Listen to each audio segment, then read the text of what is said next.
ओम सर्वमंगल मांगल्ये शिवे सर्वार्थ साधके शरण्ये त्र्यंबके गौरी नारायणी नमोस्तुते।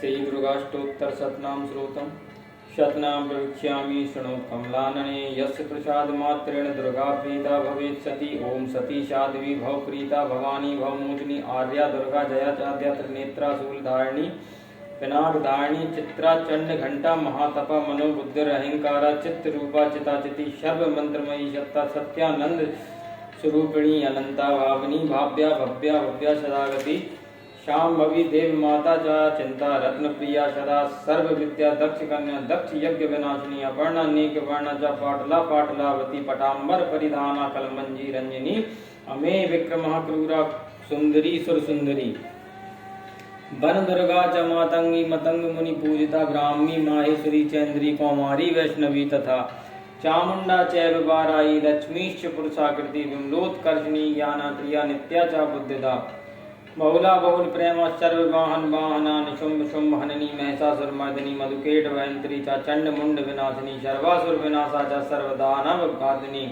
सर्वशास्त्रमयी सत्या सर्वास्त्र धारिणी तथा अनेक शस्त्र हस्ता च अनेक अस्त्रस्य धारिणी कुमारी चैत्य कन्या च कैशोरी युवती यदि अप्रोणा चैव प्रोणा च वृद्ध माता बलप्रदा महोदरी मुक्त कैशी घोर रूपा महाबला अग्निज्वाला रौद्रमुखी काल रात्रि तपस्विनी नारायणी भद्रकाली विष्णु माया जलोदरी शिव दूती कराली च अनंता परमेश्वरी कात्यायनी च सावित्री प्रत्यक्ष ब्रह्मवादिनी यम यदम प्रपटे नित्यं दुर्गा नाम शताष्टकं नासाद्यं विदते देवी त्रिषु लोकेषु पार्वती धनं धान्यं सुतं जायं हायं हस्तिनमेव च चतुर्वर्गं तथा चान्ते लवेन मुक्तिं च शाश्वतीं कुमारीं पूजयित्वा तु ध्यात्वा देवीं सुरेश्वरी पूजयेत् परया भक्त्या पठेन् नाम शताष्टकं तस्य सिद्धिर्भवेत् देवी सर्वेषुर्वैरपि राजानुदासतां यान्ति राज्यश्रियमाप्नुयात् गौरोचनाल कुमकुमेन सिन्दूर कर्पूर मधुत्रेण विलिख्य यंत्र विद्ना विदिज्ञो भवेत् सदा धार्यते पुरारी भौमावास्य निशामग्रे चंद्रे शत विशाम वदे विलिख्य प्रपटेत श्रोतम शा भवेत् संपदा पदम। इति श्री विश्वसारतंत्रे दुर्गाष्टोत्तर शतनाम समाप्तम्। ओम ऐं आत्म तत्वं शोधयामि नमः स्वाहा। ओम ह्रीं विद्या तत्वं शोधयामि नमः स्वाहा। ओम क्लीं शिव तत्वं शोधयामि नमः स्वाहा। ओम ऐं ह्रीं क्लीं सर्व तत्वं शोधयामि नमः स्वाहा। अथा देव्या कवचम्।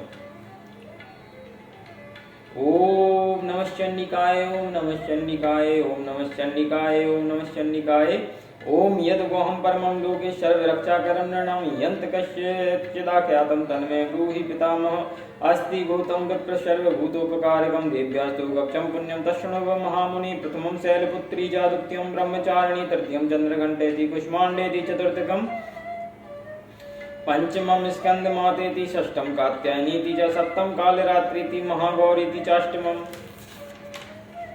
नवमं सिद्धदात्री च नवदुर्गा प्रकीर्तिता उक्तान्यतानि धामानि वृणे महात्मना अग्निना दह्यमानस्तु शत्रुमध्ये गतो रणे विस्मे दुर्गमे चैव वार्यतः शरणं गतः न तेषां जायते किञ्चित् शुभं रणसङ्कटे नापदं तस्य पश्यामि शोकदुःखभयं नहि एस्तु भक्त्या स्मृता नूनं तेषां वृद्धि प्रजायते ये त्वां स्मरन्ति देवेशि रक्षसितान् संशया प्रेत संस्थातु चामुण्डा वाराही महिषासना ऐन्द्री गज समारुणा वैष्णवी गरुणासना माहेश्वरी प्रसारुणा कौमारी शिखवाहना लक्ष्मी पद्मासना देवी पद्महस्ता हरिप्रिया श्वेतरूपधरा देवी ईश्वरी वृषवाहना ब्राह्मी हंसमारुणा सर्वाभरणभूषिता इत्येतः मातरः सर्वा सर्वयोग समन्विता नानावर्णशोभन्या नानारत्नोपशोभिता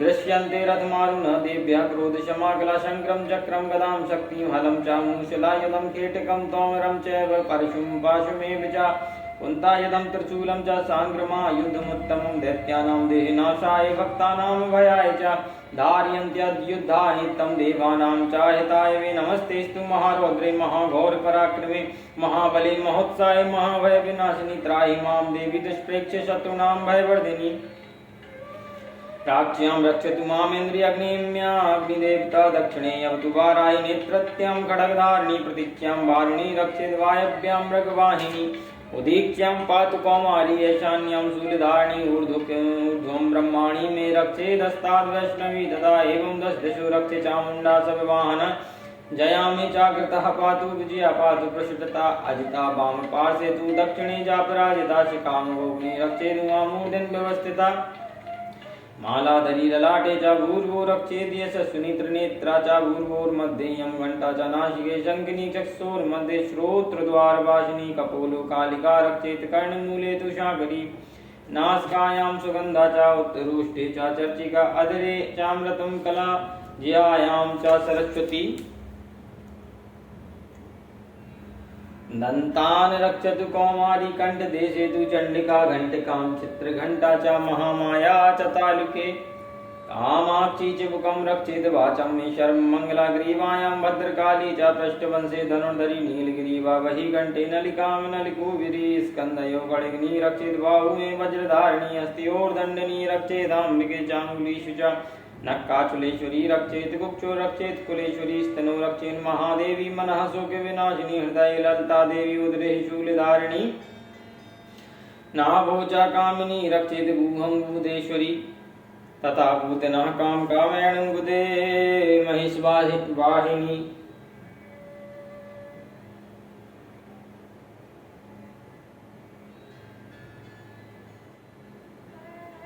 अट्यां भगवती रक्षेत जाननी विंध्यवासिनी जंगे महाबला रक्षेत सर्वकाम प्रदायिनी गुल्फियोर नारसिंगी च पाद पृष्ठे तु तेजसी पादांगुलीषु श्री रक्षेत पादादस्तलवासिनी नकान्दष्टकाराली च केशांच चयोर्धकेशिनी रोम के कूपे रोम कोपेश कोवेरी त्वचंबागीश्वरी तथा रक्तमजावासा मासान्यस्ति मेधांसि पार्वती अंतराणि कालरात्रिश्च वित्तं च मुक्तेश्वरी पद्मावती पदं कोशे कफे चूर्णामणिस्थिता ज्वालामुखी नख ज्वाल में वेद सर्वचंदिषु शुक्रं ब्रह्माणि मे रक्षे छायां छत्रेश्वरी तथा अहंकारं मनोबुद्धिं रक्षेन् मे धर्मधारिणी प्राणापानो तथा ध्यानमुदानं च समानिकं वज्रहस्ता च मे रक्षेत् प्राणं कल्याण शोभना रसे रूपे च गंधे च शब्दे स्पर्शे च योगिनी शतकं रजमस्तु चैव रक्ष नारायणी सदा वायु रक्षतु वारायि धर्मं रक्षतु वैष्णवी यशः कीर्ति च लक्ष्मीं च धनं विद्या च चक्रिणी पौत्रमिन्द्राणि मे रक्षेत् पशून् मे रक्ष चण्डिके पुत्रान् रक्षेन् महालक्ष्मीर्भार्यं रक्षतु भैरवी अन्धानां सुप्ता रक्षेन् मार्गं क्षेमकरी तथा राजद्वारे महालक्ष्मीर्विजया सर्वदा स्थिता रक्षाहीनं तु यतस्थानं वर्जितं कवचेन तु तत्सर्वं रक्ष मे देवी जयन्ती पापनाशिनी पद्मेकं न गच्छेत् वियक्षेच्छुगो गमात्मना कवचेनः मृतो नित्यं यत्र यत्रैव गच्छति तत्र तत्रार्थलाभश्च विजयः सर्वकामिकः यं यं चिन्तयते कामं तं तं प्राप्नोति निश्चितं परमेश्वर्यमतुलं प्राप्स्यते भूतले पुमान् निर्भयो जायते मर्त्य संग्रामेषु पराजिता त्रैलोक्य तु भवेत् पूज्य कवचेनावृतः पुमान् इदं तु देव्यः कवचं देवानामपि दुर्लभं यः पठेत् प्रयतो नित्यं ईशन्यं श्रद्धान्वितः देवी कला भवेत् तस्य त्रैलोक्यस्य पराजिता जीवेत् वर्षशतं साग्रमा मृत्युविवर्जिता नश्यन्ति व्यादाय सर्वे लूतविस्फोटकादयास्तावरं जङ्गमं चैव कृत्रिमं चापि यदोषम् अविचारिणी सर्वाणि मन्त्रयन्त्राणि भूतले भूचराख्यचराश्चैव जलजाश्चोपदेशिका सहजा कुलजामाला डाकिनी शाकिनी तथान्तरिक्षरा घोरा डाकिनीश्च महाबला ग्रहभूतपिशाचस्य यक्ष गन्धर्व राक्षस ब्रह्म राक्षस्य वेताला कुष्माण्डा भैरवादया नश्यन्ति दर्शनाथस्य कवचे हृदि संस्थिते मनोन्नतिर्भवेत् राज्ञस्तेजो वृद्धिकरं परं यशसा वर्धते शुभपि कीर्तिमण्डितभूतले जपेत् सप्तशतीं चण्डीं कृत्वा तु कक्षं प्रायावब्धुमण्डलं दत्ते शैलवनकाननं तावत् तिष्ठति मेदिन्यां सन्तति पौत्रपौत्रकी देहान्ते परमं स्थानं मित्सुरैरपि दुर्लभम् प्राप्नोति पुरुषो नित्यं महामाया प्रसादिता लभते परमं रूपं शिवेन सह मोदते इति तेभ्यः कवचं सम्पूर्णम् अथ अर्गलाश्रोतम् ओम नमः चण्डिकाय ओम नमः चण्डिकाय ओम नमः चण्डिकाय ओम जयंती मंगला काली भद्रकाली कपालिनी दुर्गा क्षमा शिवा दात्री स्वाहा स्वधा नमोस्तुते। जय तुम देवी चामुंडे जय भूतार्ध्यहारिणी जय सर्वगते देवी कालरात्रि नमोस्तुते। मधुकेट पवित्रा विविधा वरदे रूपं देहि जयं देहि यशो देहि दोषो जहि महिषासुरनरनाथि भक्तानां सुखदे नमः। रूपं देहि जयं देहि यशो देहि दोषो जहि रक्तबीजवदे देवी चण्डमुण्डविनाशिनी। रूपं देहि जयं देहि यशो देहि दोषो जहि शुम्भस्य विधूम्राक्षस्य च मर्दिनी। रूपं देहि जयं देहि यशो देहि दोषो जहि वन्दिताङ्घ्रियुगे देवी सर्वसौभाग्यदायिनी। रूपं देहि जयं देहि यशो देहि दोषो जहि अचिन्त्य रूप चरते सर्वशत्रुविनाशिनी। रूपं देहि जयं देहि यशो देहि दोषो जहि न तेभ्यः सर्वथा भक्त्या चण्डिके दुर्तापये। रूपं देहि जयं देहि यशो देहि दोषो जहि स्तुवदभ्यो भक्तिपूर्वं त्वां चण्डिके व्याधिनाशिनी। रूपं देहि जयं देहि यशो देहि दोषो जहि चण्डिके सततं ये त्वामर्चन्ति हि भक्तिता। रूपं देहि जयं देहि यशो देहि दोषो जहि देहि सौभाग्यमारोग्यं देहि मे परमं सुखं। रूपं देहि जयं देहि यशो देहि दोषो जहि विदेहि दुष्टां नाशं विदेहि बलमुच्यके। रूपं देहि जयं देहि यशो देहि दोषो जहि विदेहि देवी कल्याणं विदेहि परमां श्रियं। रूपं देहि जयं देहि यशो देहि दोषो जहि सुरासुररत्ननिघ्रष्ट चरणाम्बिके। रूपं देहि जयं देहि यशो देहि दोषो जहि विद्यावन्तं यशस्वन्तं लक्ष्मीवन्तं जनं कुरु। रूपं देहि जयं देहि यशो देहि दोषो जहि प्रचण्ड दैत्यदर्पगणे चण्डिके प्रणताय मे। रूपं देहि जयं देहि यशो देहि दोषो जहि चतुर्भुजे चतुर्भक्त संस्तुते परमेश्वरी। रूपं देहि जयं देहि यशो देहि दोषो जहि कृष्णेन संस्तुते देवी शश्वभक्त्या सदाम्बिके। रूपं देहि जयं देहि यशो देहि दोषो जहि हिमाचल सुतानाथ संस्तुते परमेश्वरी। रूपं देहि जयं देहि यशो देहि दोषो जहि इंद्राणी पति शब्द पूजिते परमेश्वरी। रूपं देहि जयं देहि यशो देहि दोषो जहि देवी प्रचंड दंडोर्दंड दैत्य दर्प विनाशिनी। रूपं देहि जयं देहि यशो देहि दोषो जहि देवी भक्तजनोदां दत्तानन्द्यो अम्बिके। रूपं देहि जयं देहि यशो देहि दोषो जहि पत्नीं मनोरमां देहि मनोवृत्तानुसारिणीं तारिणीं दुर्गसंसारसागरस्य कुलोवदाम्। इदं श्रोत्रं पठित्वा तु महाश्रोत्रं पठेन्निरासातु सप्तशती संख्या वरमाप्नोति सम्पदाम्। ॐ इति देव्यार्घ्यश्रोत्रं सम्पूर्णम्।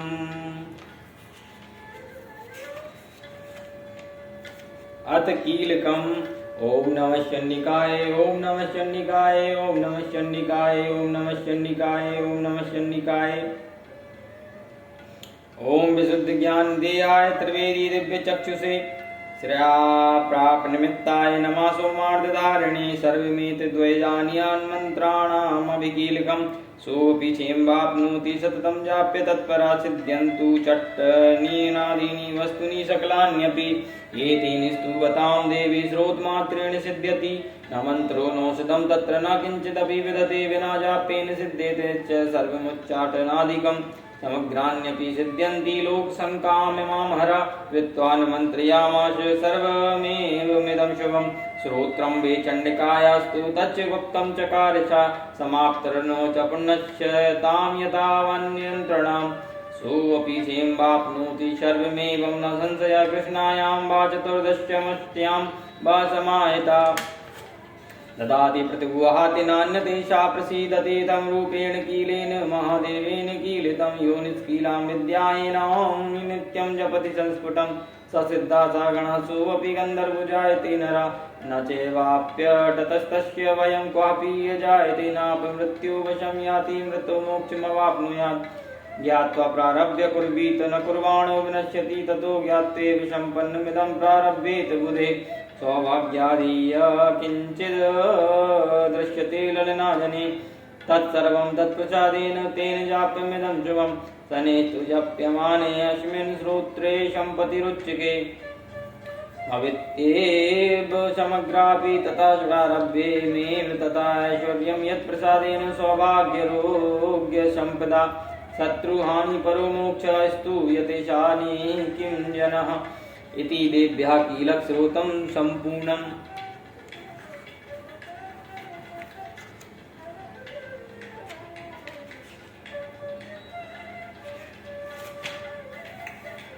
अथ श्री दुर्गा सप्तशती प्रथम अध्याय। मेधा ऋषि राजा सुरथ और समाधि को भगवती की महिमा बताते हुए मधुकेटभ वध का प्रसंग सुनाना। ओम नमः चंडिकाय, ओम नमः चंडिकाय, ओम नमः चंडिकाय। प्रथम चरित्र के ब्रह्मा ऋषि महाकाली देवता गायत्री छंद नंदा शक्ति रक्त दंतिका बीज अग्नि तत्व ऋग्वेद स्वरूप हैं। श्री महाकाली देवता की प्रसन्नता के लिए प्रथम चरित्र के जप में विनियोग किया जाता है। भगवान विष्णु के सो जाने पर मधु और केटभ को मारने के लिए कमल जन्मा ब्रह्मा जी ने जिनका स्तवन किया था, उन महाकाली देवी का मैं सेवन करता हूँ।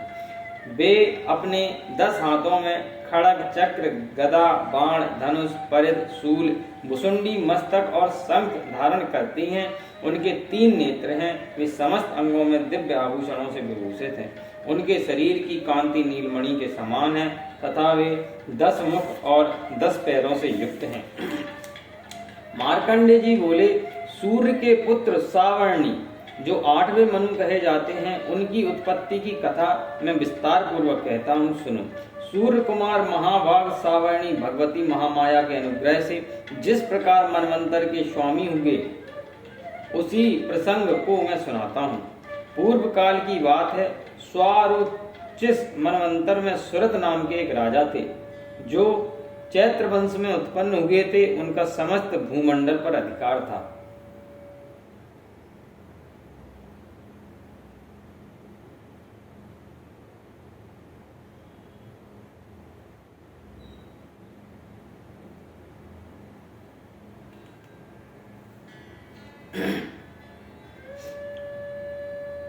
समस्त भूमंडल पर अधिकार था। वे प्रजा का अपने पुत्रों की भांति धर्म पूर्वक पालन करते थे। तो भी उस समय वाला विध्वंसी नाम के क्षत्रिय उनके शत्रु हो गए।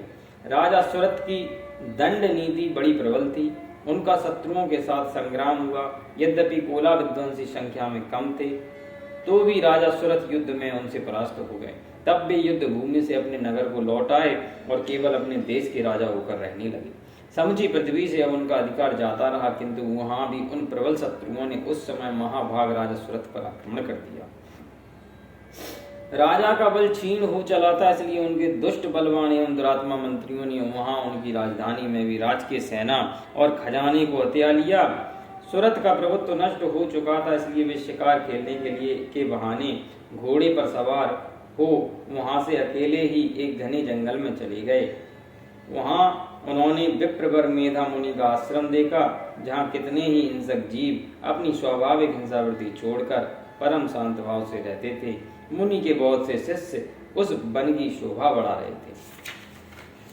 वहां जाने पर मुनि ने उनका सत्कार किया और वे उन मुंशी के आश्रम पर इधर उधर विचरते हुए कुछ काल तक रहे। फिर ममता से आकृष्ट चित्त होकर वहां इस प्रकार चिंता करने लगे कि मैं पूर्व काल में मेरे पूर्वजों ने जिसका पालन किया था, वही नगर आज मुझसे रहित है। पता नहीं मेरे दुराचारी भृत्यगण उसकी धर्म पूर्वक रक्षा करते होंगे या नहीं। जो सदा मद की वर्षा करने वाला और सूरवीर था, वह मेरा प्रधान हाथी अब शत्रुओं के अधीन होकर न जाने किन भोगों को भुगता होगा। जो लोग मेरी कृपा धन और भोजन पाने से सदा मेरे पीछे पीछे चलते थे, वे निश्चय ही अब दूसरे राजाओं का अनुसरण करते होंगे। उन अपव्ययी लोगों के द्वारा सदा खर्च होते रहने के कारण अत्यंत कष्ट से जमा किया हुआ मेरा वह खजाना खाली हो जाएगा। ये तथा और भी कई बातें राजा सुरथ निरंतर सोचते रहते थे। एक दिन उन्होंने वहां विप्रवर मेधा के आश्रम के निकट पर एक वैश्य को देखा और उससे पूछा, भाई तुम कौन हो? यहाँ तुम्हारे आने का क्या कारण है? तुम क्यों शोकग्रस्त और अनमने से दिखाई देते हो? राजा सुरथ का यह प्रेम पूर्वक कहा हुआ वचन सुनकर वैश्य ने विनीत भाव से उन्हें प्रणाम करके कहा। वैश्य बोला, राजन मैं धनियों के कुल में उत्पन्न एक वैश्य हूँ। मेरा नाम समाधि है। मेरे दुष्ट स्त्री पुत्रों ने धन के लोभ से मुझे घर से बाहर निकाल दिया। मैं इस समय धन स्त्री और पुत्रों से वंचित हूँ। मेरे विश्वसनीय बंधुओं ने मेरा ही धन लेकर मुझे दूर कर दिया, इसलिए दुखी होकर मैं वन में चला आया हूँ। यहाँ रहकर मैं इस बात को नहीं जानता कि मेरे पुत्रों की स्त्री और स्वजनों की कुशल है या नहीं। इस समय घर में वे कुशल से रहते हैं अथवा इन्हें कोई कष्ट है। वे मेरे पुत्र कैसे हैं, क्या वे सदाचारी हैं अथवा दुराचारी हो गए हैं? राजा ने पूछा, जिन लोभी स्त्री पुत्र आदि ने धन के कारण तुम्हें घर से निकाल दिया, उनके प्रति तुम्हारे चित्त में इतना स्नेह का बंधन क्यों है? वैश्य बोला, आप मेरे विषय में जैसी बात कहते हो सब ठीक है, किंतु क्या करूं, मेरा मन निष्ठुरता नहीं धारण करता। जिन्होंने धन के लोभ में पड़कर पिता के प्रति स्नेह, पति के प्रति प्रेम तथा आत्मीयजन के प्रति अनुराग को तिलांजलि दे दी, मुझे घर से निकाल दिया, उन्हीं के प्रति मेरे हृदय में इतना स्नेह है। महामते, गुणहीन बंधुओं के प्रति भी जो मेरा चित्त इस प्रकार प्रेम मग्न हो रहा है, यह क्या है? इस बात को मैं जानकर भी नहीं जान पाता, उनके लिए मैं लंबी सांसें ले रहा हूँ और मेरा हृदय अत्यंत दुखित हो रहा है। उन लोगों में प्रेम का सर्वथा अभाव है, तो भी उनके प्रति जो मेरा मन निष्ठुर नहीं हो पाता, इसके लिए मैं क्या करूं?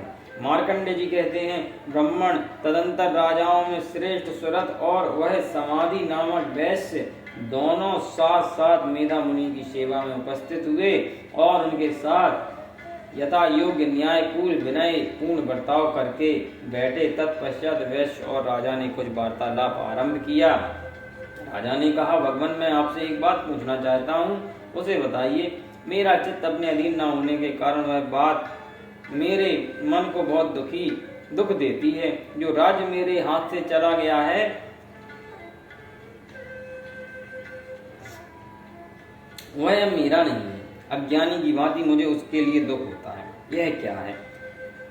इधर यह वैश्य भी घर से अपमानित होकर आया है, इसके पुत्र स्त्री और भृत्यों ने इसे छोड़ दिया है, स्वजनों ने भी इसका परित्याग कर दिया है, तो भी यह उनके प्रति अत्यंत हार्दिक स्नेह रखता है।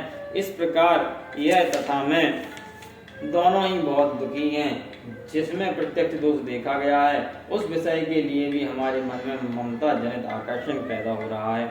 महाभाग, हम दोनों समझदार हैं, तो भी हमें जो मोह पैदा हुआ यह क्या है? विवेक शून्य पुरुष की भांति मुझ में और इसमें भी यह मूर्ता प्रत्यक्ष दिखाई देती है। ऋषि बोले, महाभाग, विषय मार्ग का ज्ञान एवं सब जीवों को है। इसी प्रकार विषय भी सबके लिए अलग अलग है। कुछ प्राणी दिन में नहीं देखते, कुछ प्राणी रात में नहीं देखते, तथा कुछ जीव समझदार होते हैं तथा कुछ जीव ऐसे हैं जो दिन में और रात्रि में बराबर देखते हैं। यह ठीक है कि मनुष्य समझदार हैं, किंतु केवल वे ही ऐसे नहीं होते। पशु पक्षी और मृग आदि सभी प्राणी समझदार होते हैं। मनुष्यों की समझ भी वैसी है जैसी उन मृग और पक्षियों की होती है, तथा जैसी मनुष्यों की होती है वैसी ही उन मृग पक्षी आदि की होती है।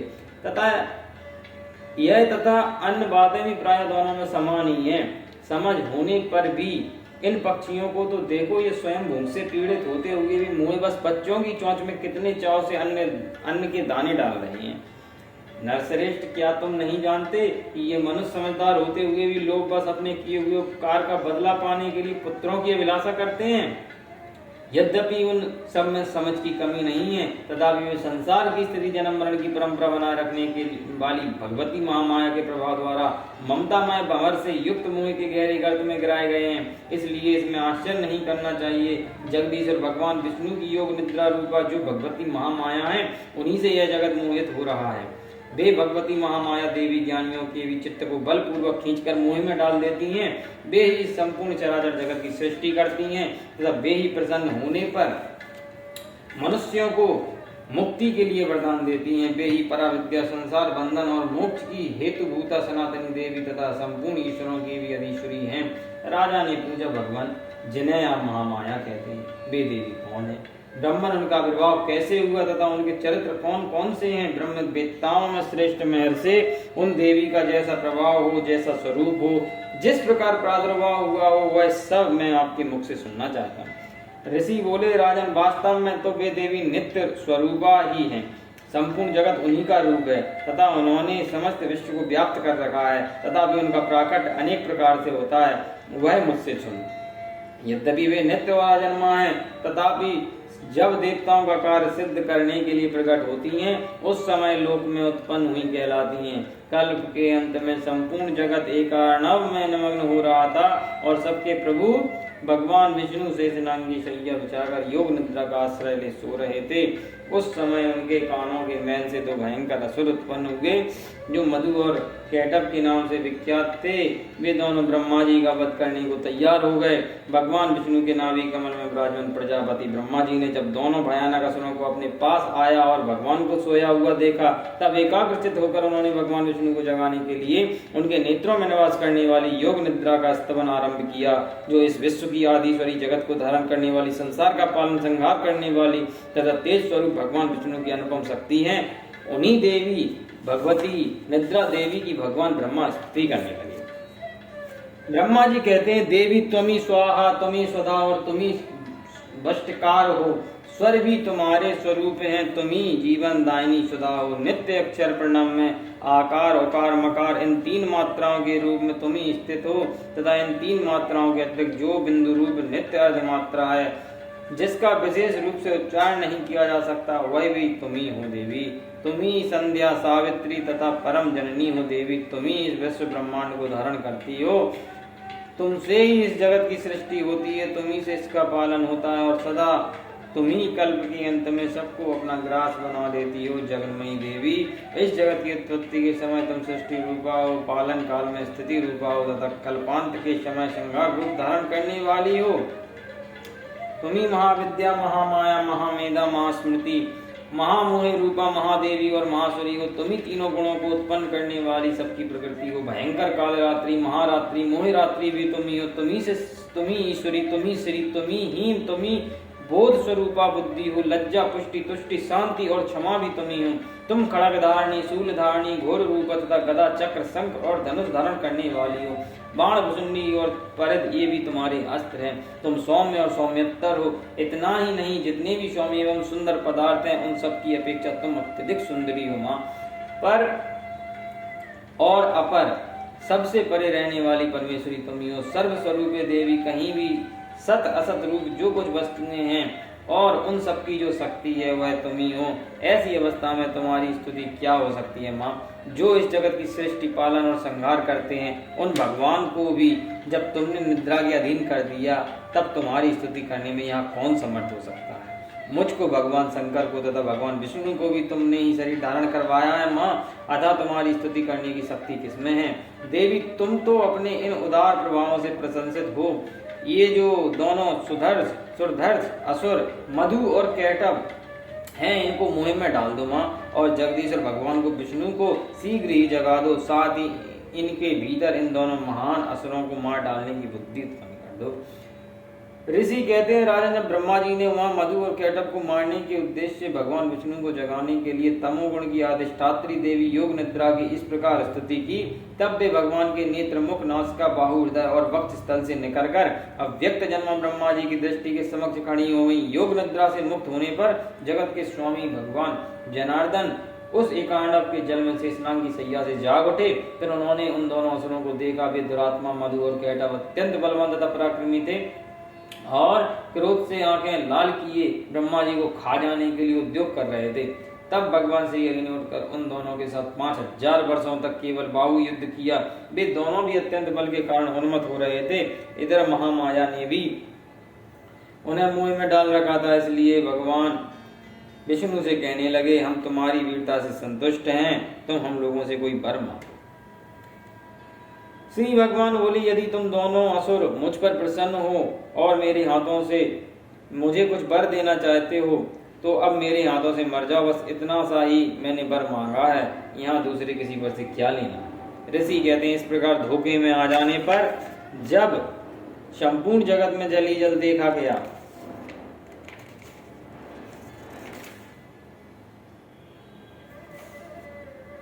तब कमल नयन भगवान से कहा, जहाँ पृथ्वी जल में डूबी हुई ना हो, जहाँ सूखा स्थान हो, वहां हमारा वध करो। ऋषि कहते हैं, तब तथास्तु कहकर शंख, चक्र और गदा धारण करने वाले भगवान ने उन दोनों के मस्तक अपनी जांघ पर रखकर चक्र से काट डाले।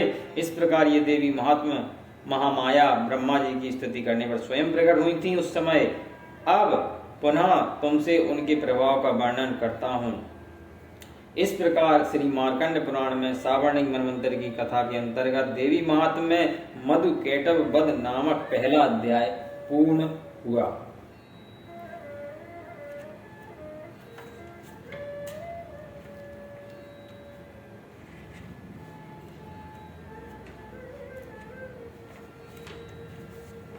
क्षमा प्रार्थना। अपराध सहस्राणि क्रियन्ते हरनिश मया दासो वयमिति मां मत्वा क्षमस्व परमेश्वरी। आवाहनं न जानामि विसर्जनं पूजां चैव न जानामि क्षम्यतां परमेश्वरी। मंत्रहीनं क्रियाहीनं भक्तिहीनं सुरेश्वरी। यत् पूजितं मया देवी परिपूर्णं तदस्तु मे। अपराध शतं कृत्वा जगदम्बिति चोचिरे। यां गतिं सम्वाप्नोति न तां ब्रह्म दयासुरा। सापराधो वच्मि शरणं प्रापतस्त्वां जगदम्बिके। इदानीमनुकम्पोऽहं यत्तेक्षेषि ततां कुरु। अज्ञानः द्वेषमृते भ्रान्त्या यन्नूनमधिकं कृतं तत्सर्वं क्षम्यतां देवी प्रसीद परमेश्वरी। कामेश्वरी जगन्माता सच्चिदानन्दविग्रहे ग्रहाणार्चामि मां प्रीत्या प्रसीद परमेश्वरी। गुहाति गुहगोपुत्री त्वं ग्रहाणास्मकृतं जपं सिद्धिर्भवतु मे देवी त्वप्रसादातु सुरेश्वरी।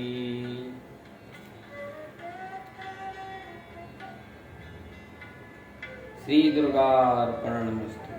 हे परमेश्वरी, मेरे द्वारा रात दिन सहस्त्रों अपराध होते रहते हैं, यह मेरा दोष है। यों समझकर मेरे उन अपराधों को तुम कृपा पूर्वक क्षमा करो माँ। परमेश्वरी, मैं आवाहन नहीं जानता, विसर्जन करना नहीं जानता तथा पूजा करने का ढंग भी नहीं जानता, क्षमा करो माँ।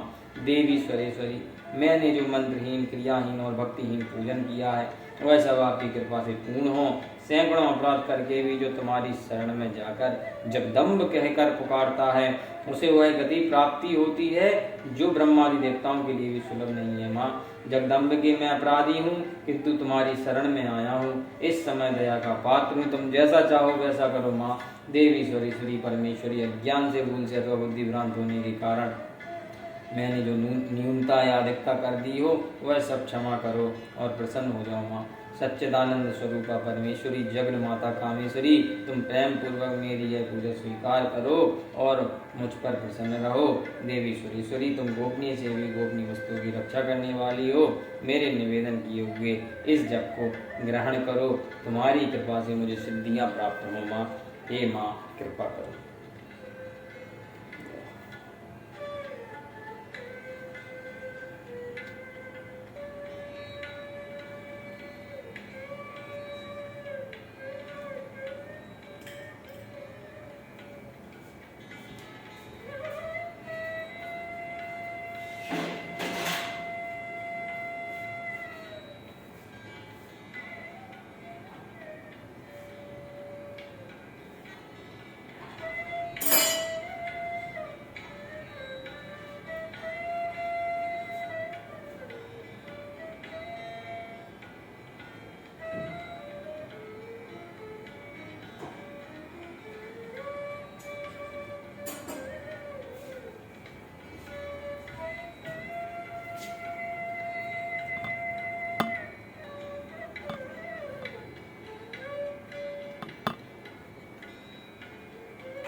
हे माँ, स्वीकार करो।